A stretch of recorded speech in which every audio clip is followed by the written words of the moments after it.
Hello everybody, welcome back to my channel. I am Gebo the Shaman, and today we are talking about the Cancer Ascendant, or Cancer Lagna, or Cancer Rising. These are all terms for Cancer Ascendant, so yeah. So before we get into all the good stuff that Cancer Ascendant has in their chart, let's go ahead and review some things that I'm offering. So I do have astrology readings for sale right now. Normal price is like $108, but it's now like $80 or something like that, so it's really cheap. Anyway, so I would highly recommend checking out my astrology services. I also have astrology certification course, and that comes with its own website where you have to pass my certification exam, and then you get your own website to become a certified Vedic astrologer. And that website allows you to get paid, and it has a PayPal button where people can pay you, and it's an online presence and all that good stuff. So I highly recommend, if you're interested in astrology and becoming an actual astrologer, highly recommend getting the Vedic Astrology Certification course. Alright, and then we have birth time rectification. That's also another service that I offer, is birth time rectification. If you don't know your exact birth time down to the minute, that's a very helpful service that I provide, and it helps you to exactly know what's going on with your chart, because when you don't have when you have an unknown birth time, it's just kind of, you can't really say for certainty what's going on in your chart, and especially when you get into the divisional charts, like your D9, D60, D10, all those charts need precise timing. So anyway, I would highly recommend that as well. So you can also see my services that I provide over here. And without further ado, if you'd like to get anything that I offer, go to gebotheshaman.com. All my stuff is on sale. I have bundle sales and things like that, so highly recommend checking that out. And alright, so let's see. So Cancer Ascendant. Let's get into it. Cancer Ascendant.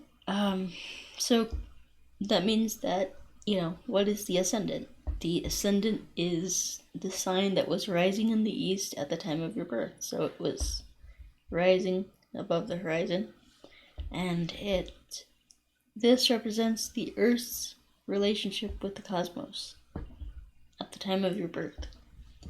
So that means that that's the avenue through which the cosmos was grounded into you, is like that kind of snapshot in time.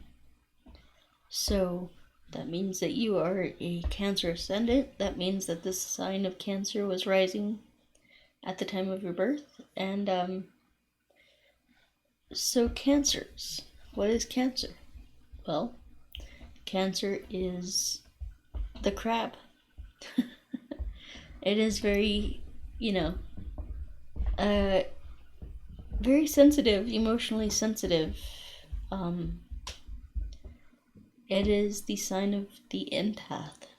It is the mother, the nurturing person, the loving person. And I can say that you feel a lot. Let's just put it that way. Everything in life affects you on an emotional level.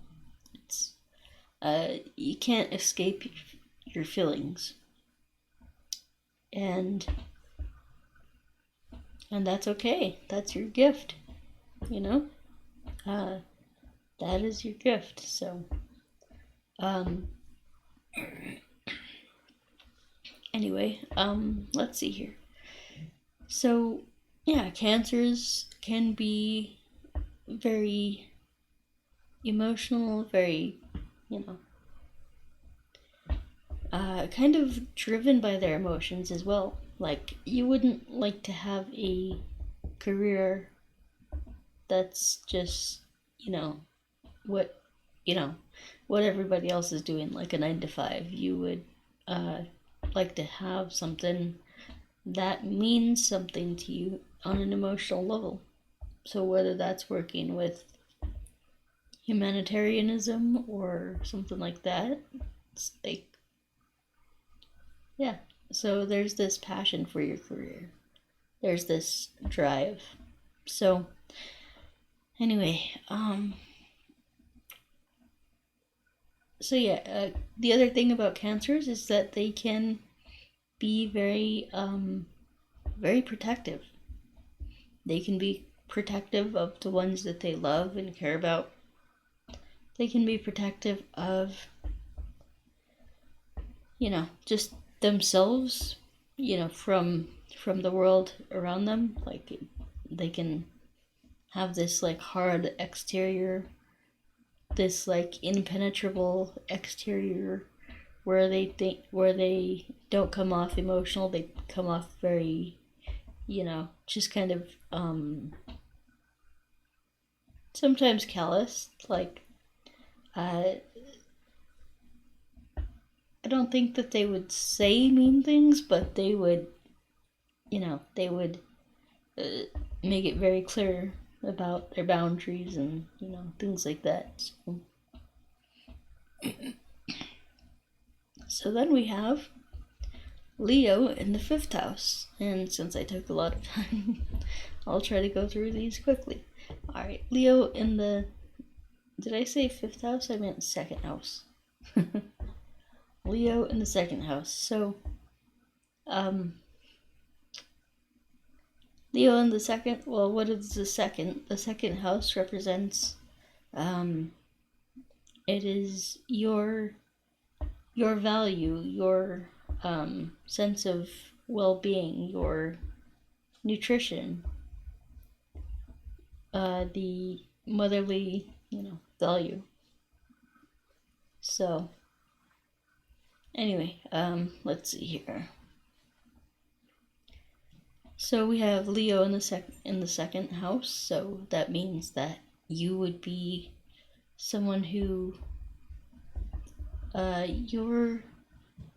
your gains or your savings could come from your father. So you could have an inheritance from your father. Also from like from the government, like you could have a pension, something like that. Anyway, then we have so yeah, Leo in the 2nd. That's a pretty good sign there, because it's ruled by the sun. Sun wants to, sun is pretty good when it comes to that stuff. So then we have Virgo in the 3rd. So this shows a little bit of the 3rd house is your siblings, your relationship with your siblings, especially younger siblings.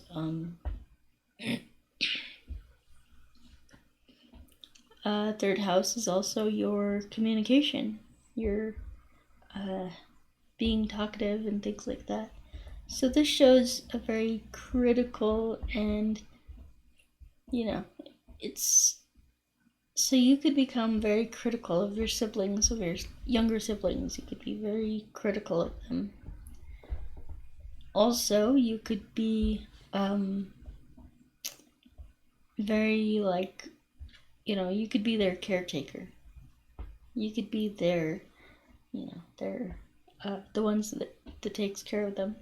So, because Virgo is service. Virgo is being critical, being analytical, being of service, your daily habits, daily work routines, things like that. And then we have Libra in the 4th house. So this 4th house represents your mother, represents your home life. It represents your real estate, land, things like that. So 4th house, Libra.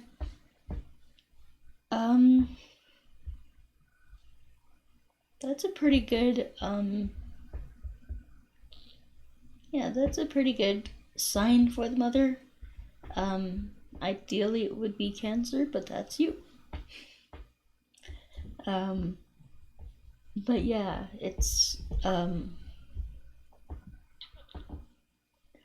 again, you would have to look at the moon placement. You would have to look at where your Venus is placed and see, in order to like see more about this. But yeah, that it kind of has more of a balanced approach. There's not anything that I could see offhand that would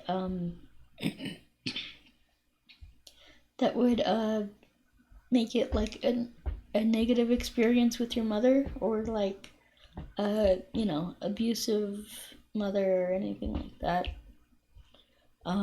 So yeah, that's pretty good. And we have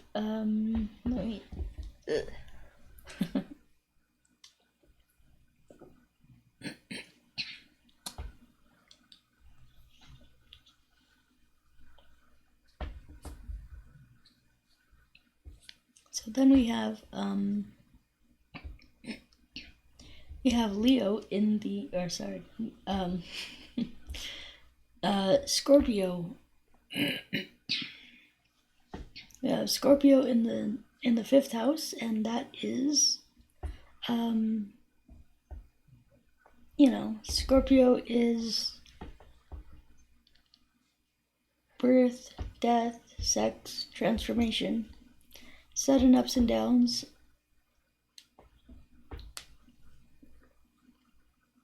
sudden gains and losses. It's like, it's Scorpio also is a very sexual sign. And 5th house is the house of making children. So there you go.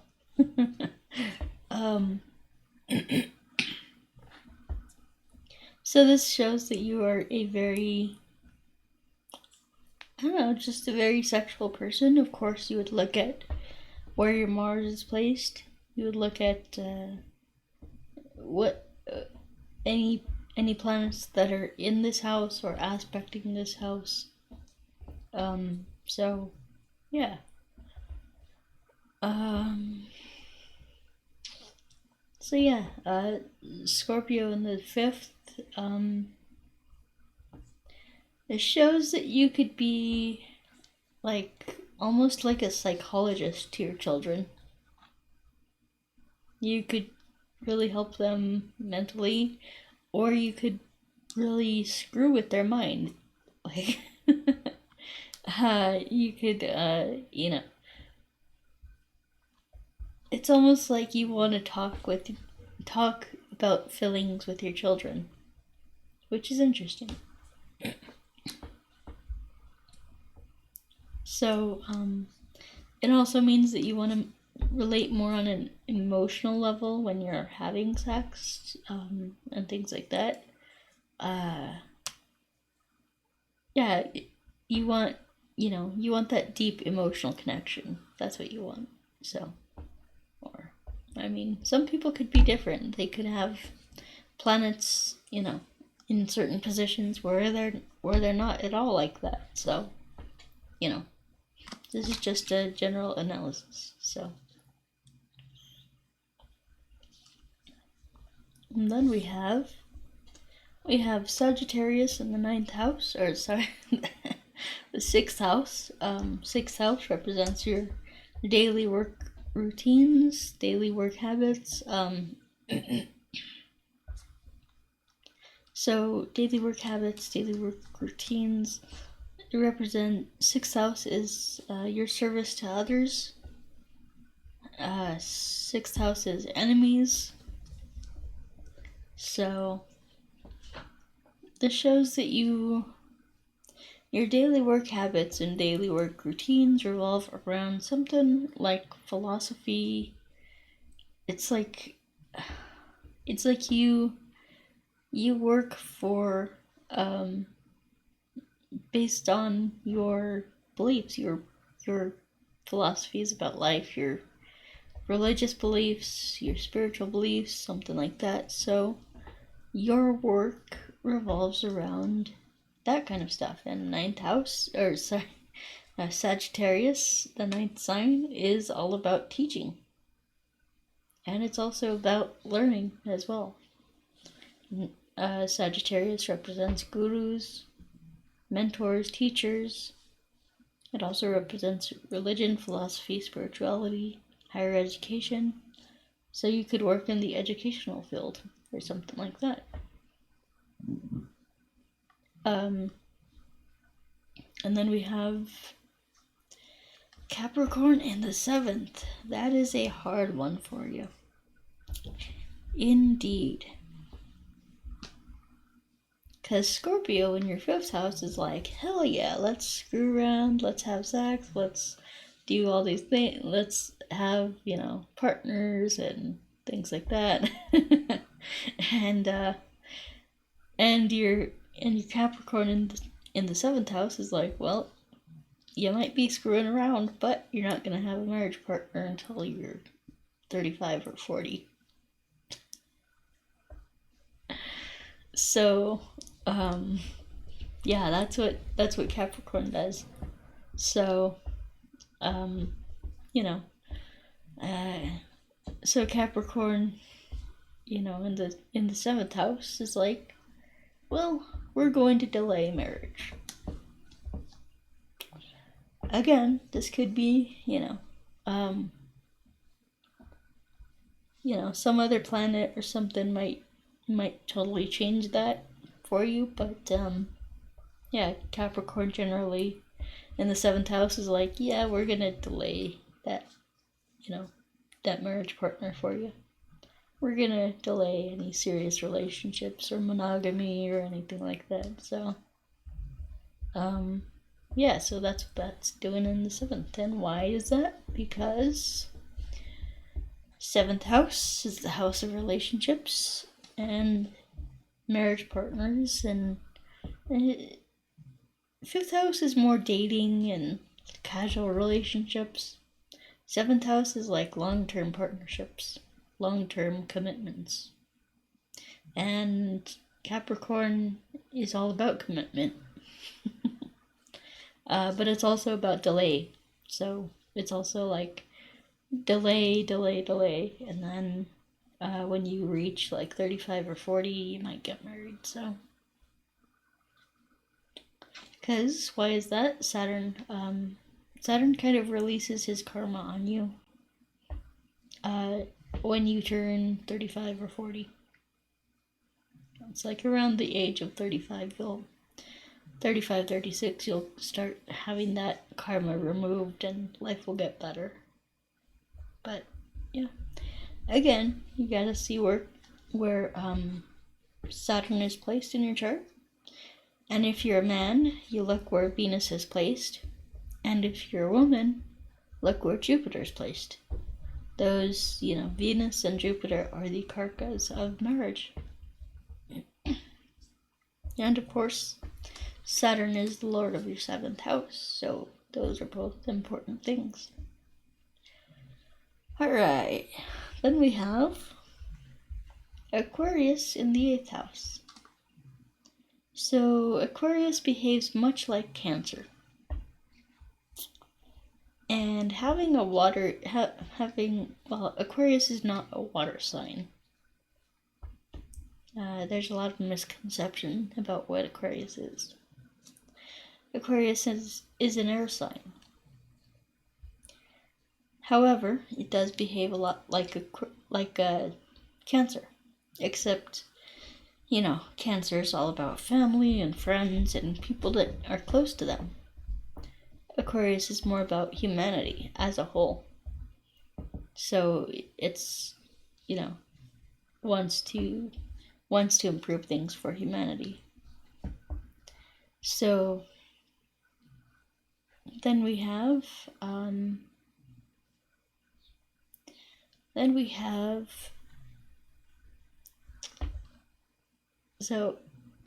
then the 8th house. So 8th house is the house of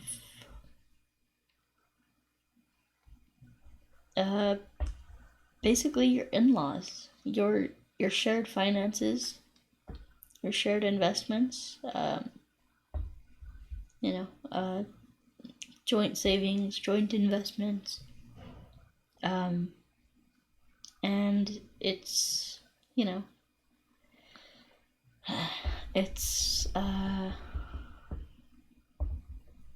joint investments. It's also your in-laws.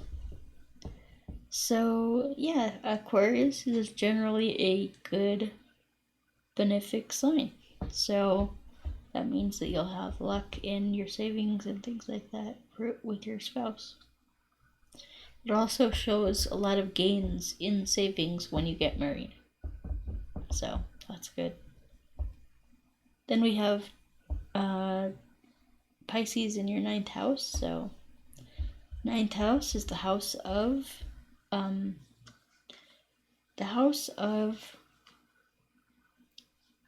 spirituality, your gurus, your teachers, your mentors, things like that. And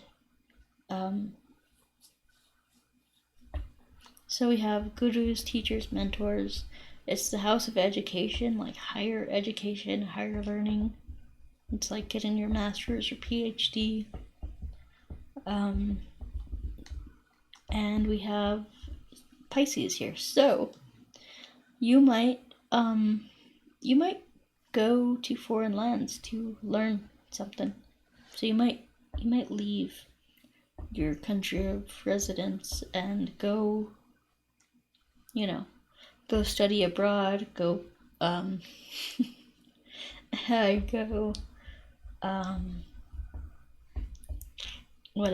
study in foreign countries and things like that. You might also study spirituality. So you might, take an interest in Hinduism or something like that, where it's like you want to study that, so you go abroad and you learn from a teacher or guru. Of course, look at where your Jupiter is placed for that, for more information on that. And then we have Aries in the 10th house. So 10th house is the house of your career, your public reputation, your fame. It's how the public sees you. My dog is snoring, so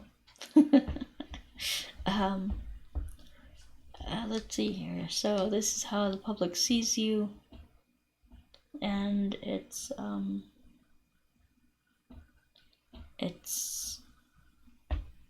so anyway, it's very representative of your career. So Aries. So what is Aries? Aries is the warrior. Aries is the soldier.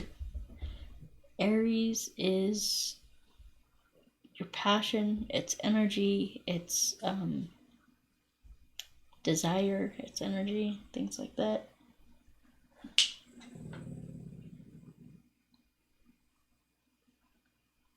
Sorry. My dogs are acting up. Anyway, let's see here. So, Aries is... So, Aries in the 10th house. So, Aries... So, this basically represents you're doing something that you're passionate about. You might be doing something that involves the physical body, physical activity, something like that. It's like very active, very competitive. You might be an athlete, something like that. Very competitive, very ambitious, very you might be an athlete. You might do something that you're really passionate about, that gives you a lot of energy. yeah, so I mean, it just depends on, yeah. You could look at where your Mars is placed, your Mars placement, for more information on that. And let's see, then you have Taurus in the 11th house. So this is really good. It might take a while for you to actually earn money. So Taurus is, slow growth, it's steadiness, it's an earth sign, it's stubborn, it's not going anywhere, and it's slow and steady kind of thing. So Taurus is also great wealth, great fortune. 11th house is the house of your gains, the house of your friendships, network circles, things like that. Humanitarianism. So Taurus in the 11th basically represents, it might take you a while for your income to grow. Like, you might have to work really hard for a long time to make that happen. However, it's it shows a steady income. It shows steady growth, steady income. So even though your income might not grow right away, or it might not be as much as you want it to be, at least it's a steady income, So that's that. And then we have Gemini in the 12th house. So Gemini in the 12th is, 12th house is the house of your spirituality, house of foreign things, house of foreign people, house of foreign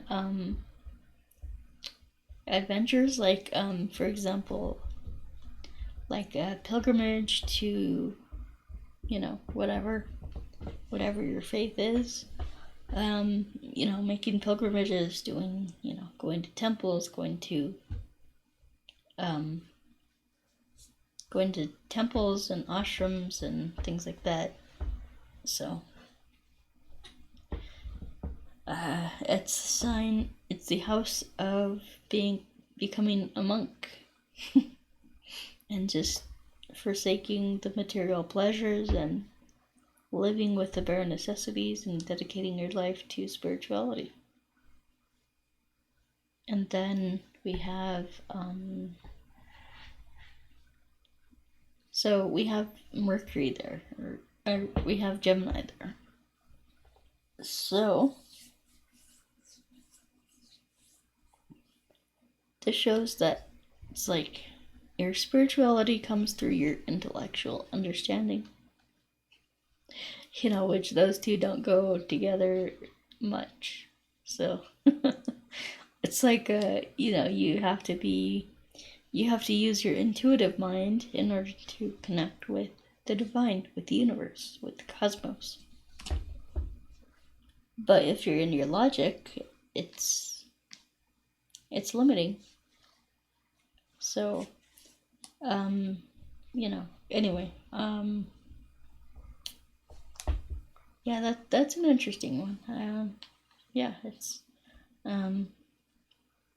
you might I don't know, you might lose a sibling. You might travel a short distance to, let's say for the people in India, when they go on pilgrimages, when they go to the temple, they have to travel a short distance. But when we do it in the West, we have to fly there and things like that. So it's that shows short travel, but for pilgrimages. So anyway, I don't know about that. So anyway, so yeah, well, that's about it for me, guys. So anyway, guys, hope you enjoyed this video. Got a lot out of it. If you got anything out of it, thought it was entertaining or anything like that, please hit that like button. Really appreciate that. And then if you'd like to check out all my services, you can go to gebotheshaman.com. And so we have the Qigong courses. We have Cosmic Qigong and the Self-Transformation Challenge. Both of those courses are awesome courses, and they just really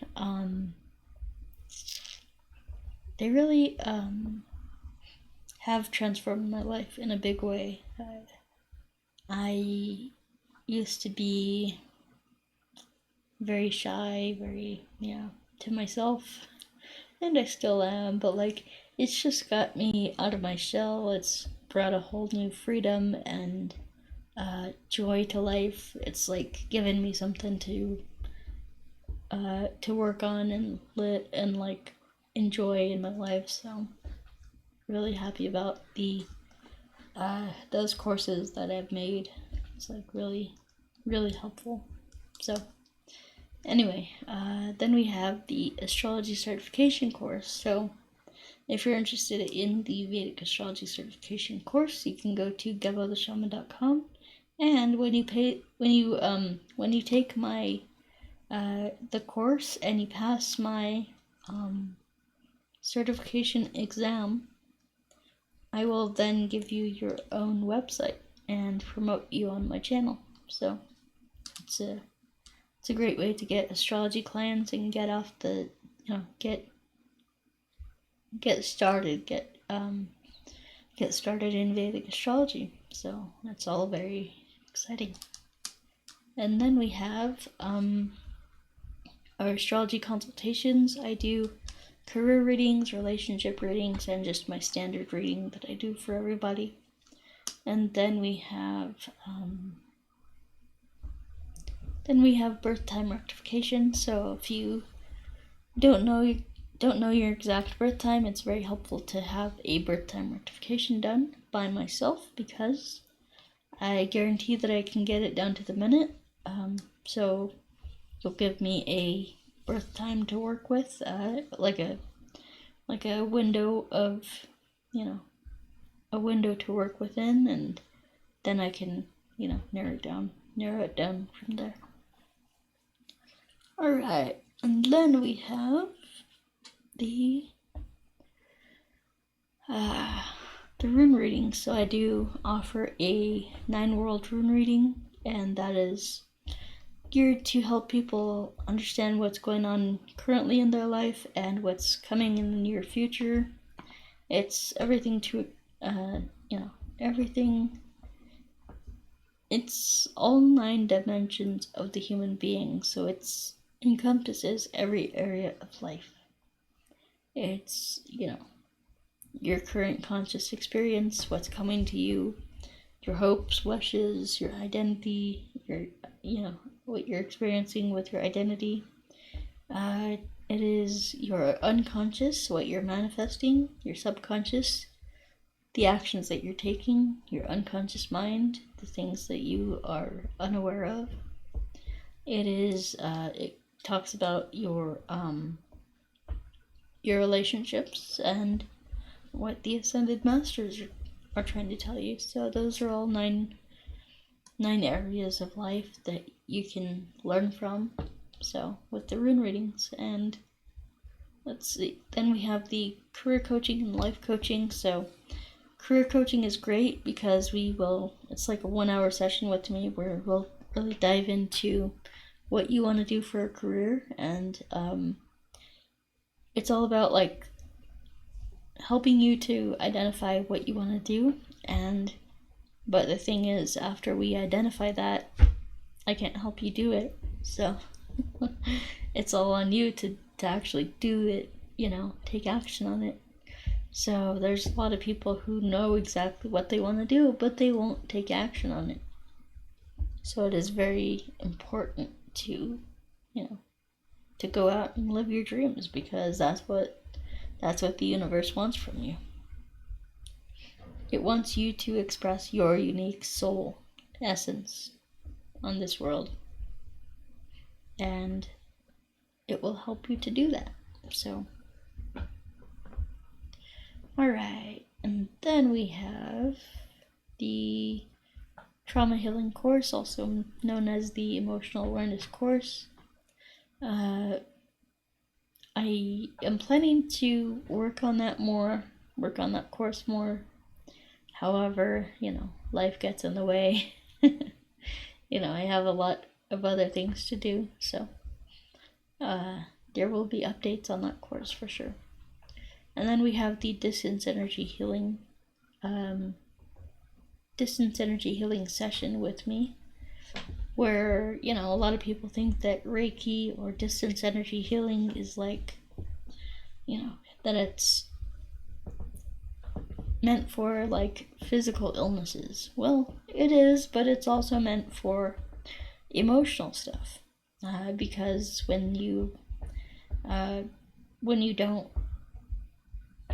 don't acknowledge and accept your emotions, you push them down, and that manifests as physical illness or pain, joint pain. There's this thing called TMS, where it's like a perfectly, it's constructed by the mind, and it's like, it's not an actual physical illness. It's constructed by the mind. Anyway, so go check that out as well. If you're interested in anything that I have to offer, you can go to gebo.shaman.com. And yeah, that's about it, guys. So we will talk to you next time. Peace.